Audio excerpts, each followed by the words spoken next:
Sucedido en el Ecuador. Quiero saludar a Andrés Guzmán, internacionalista que siempre está predispuesto a conversar con nosotros. Andrés, querido, ¿cómo estás? Bienvenido, muy buenas noches. Muy buenas noches, Ángel, qué gusto estar nuevamente en Claroscuro. Andrés, los agradecidos somos de verdad nosotros. A ver, lo primero y más importante, porque además para poder aprovechar el tiempo y poder analizar todo el tema a mayor profundidad, explícanos muy rapidito cuál es la diferencia entre lo que hizo Pedro Castillo en el Perú y lo que hoy ha hecho el presidente Lasso en Ecuador. Bueno, la diferencia principal creo que está en el respeto a la Constitución, ¿no? Porque lo que había hecho Castillo efectivamente se salía de lo que prevé la Constitución peruana, mientras que lo que hace Lasso está contemplado efectivamente en lo que establece la Constitución ecuatoriana.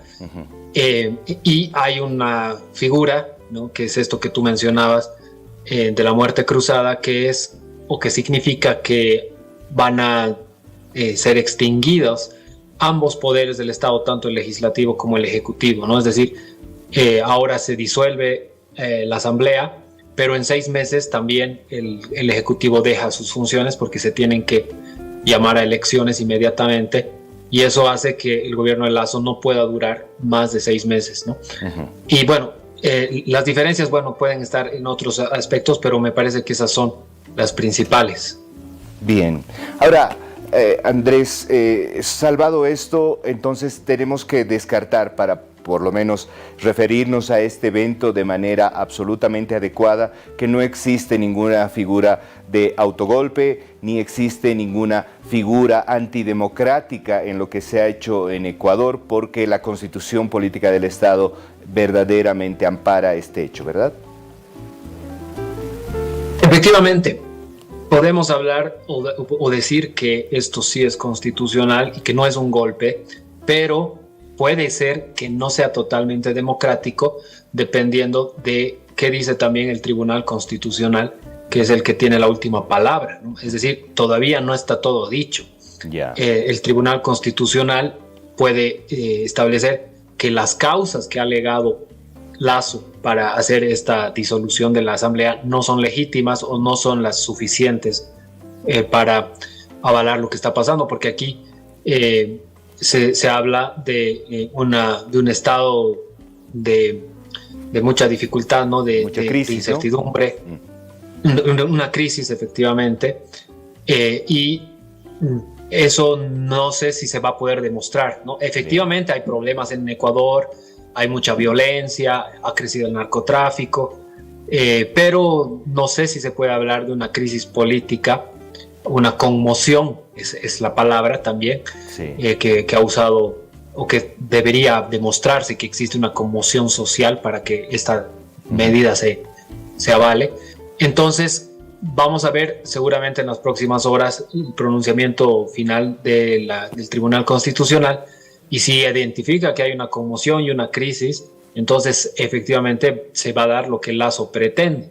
Pero si no es así, entonces la Asamblea vuelve a sus funciones y claro, Lasso seguramente va a ser destituido con más rabia esta vez, porque los asambleístas definitivamente no van a estar muy a favor de todo lo que ha pasado. Claro. A ver, Andrés, has tocado temas puntuales y que son centrales para comprender lo que ha sucedido hoy en el Ecuador. El hecho es que, por ejemplo, el presidente Lasso denunció que desde el inicio de su gobierno el Congreso, que es mayoritariamente opositor, no lo dejó gobernar. Esto ha generado una crisis política aguda que se ha transformado también en una crisis social, un país que en inseguridad se ha disparado demasiado, y esto ha generado este estado de crisis que identifica el presidente Lasso para cerrar el Congreso. Sin embargo, la Asamblea en Ecuador estaba a horas de tratar una suerte de destitución por malversación de fondos, y este es otro tema que a lo mejor habrá que analizar. ¿Verdaderamente el gobierno de Lasso estaba involucrado o estaba cercado por denuncias de malversación de fondos? Bueno, eso también está bajo investigación. Lasso asegura que esto ha sido hace más de 3 años, cuando él no era presidente, y que en todo caso no hay nada, según obviamente él se declara inocente, niega toda culpabilidad y es un problema con la compañía de petróleos, ¿no? Estatal ecuatoriana, que habría efectivamente malversado, ¿no? Y las acusaciones de malversación, además de peculio, que serían los delitos por lo que solo están acusando al presidente Lasso. Pero claro, yo no estoy seguro de nada, no podría afirmar si realmente existe o no el delito, pero claro, es un juicio político por el cual también obviamente hay intereses políticos. Correa ha presionado mucho desde fuera, no solo al gobierno de Lasso, sino también al gobierno anterior de Lenín Moreno, en el que, claro, con toda la fuerza que todavía mantiene Correa con su partido político y además con el apoyo popular, que definitivamente también lo ha mantenido en gran proporción, de alguna manera genera esta incomodidad en los gobiernos que han existido en Ecuador. Y igual que está ocurriendo ahora, podemos recordar que Lenín Moreno pasó momentos muy difíciles en los que casi es derrocado, ¿no? Entonces hay una inestabilidad clara, hay mucha insatisfacción, hay muchos problemas, como tú decías, de la delincuencia que se ha disparado, pero también del narcotráfico, del problema de la migración de Venezuela, que también es otro asunto muy grave para Ecuador.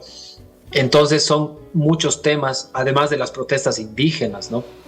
Al mando de Leónidas Ida, que han generado mucho problema en el último tiempo. Entonces hay realmente, efectivamente, yo creo, sí, una suerte de crisis, no sé si suficiente como para que se declare la disolución del Congreso, pero de que Ecuador está en problemas, efectivamente es así.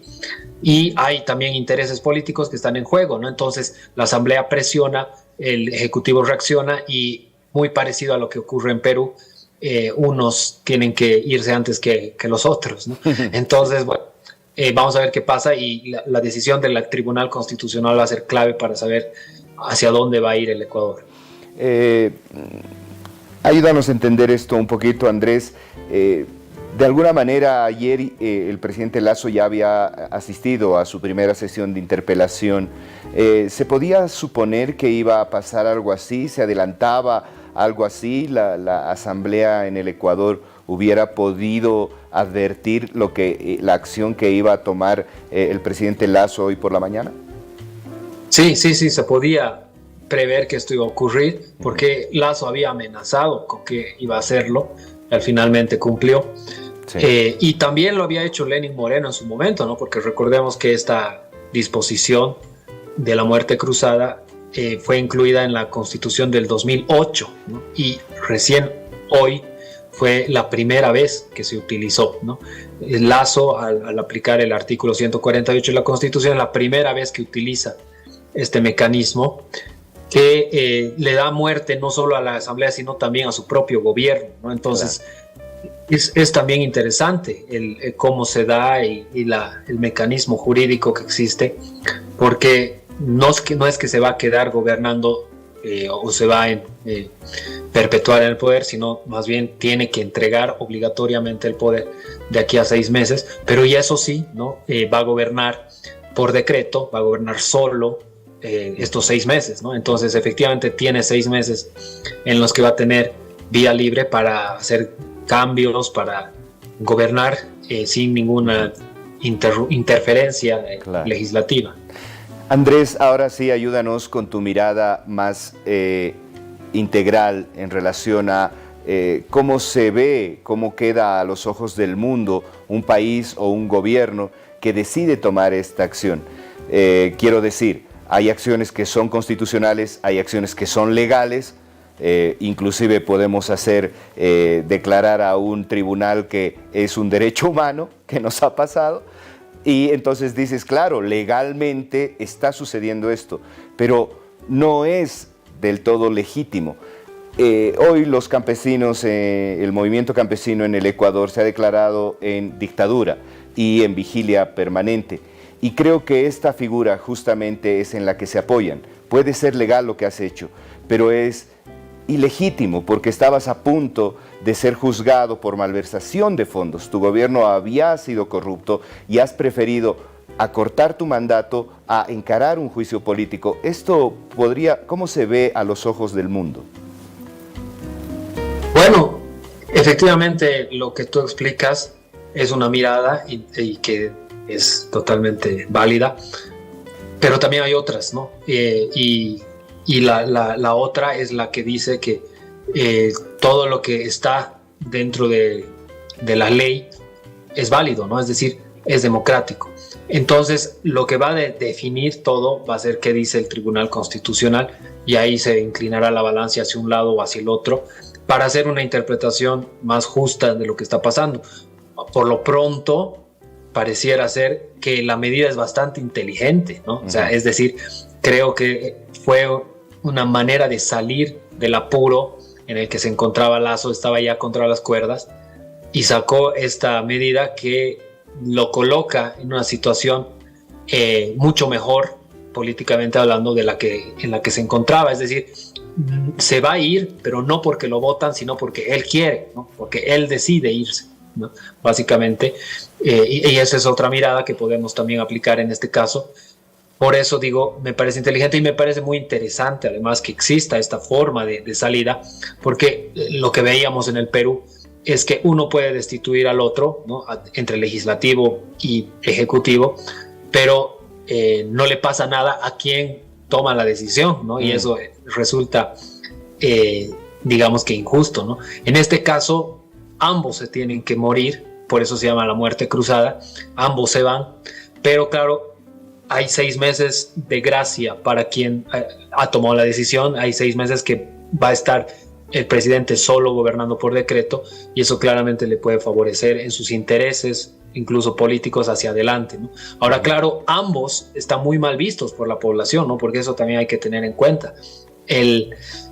Cerca del 8 o 9% de la población está apoyando o tiene una buena imagen de la asamblea. La asamblea está muy mal vista, no pasa del 9% de aprobación, mientras que el presidente está en 14 o 13% más o menos, según algunas encuestas.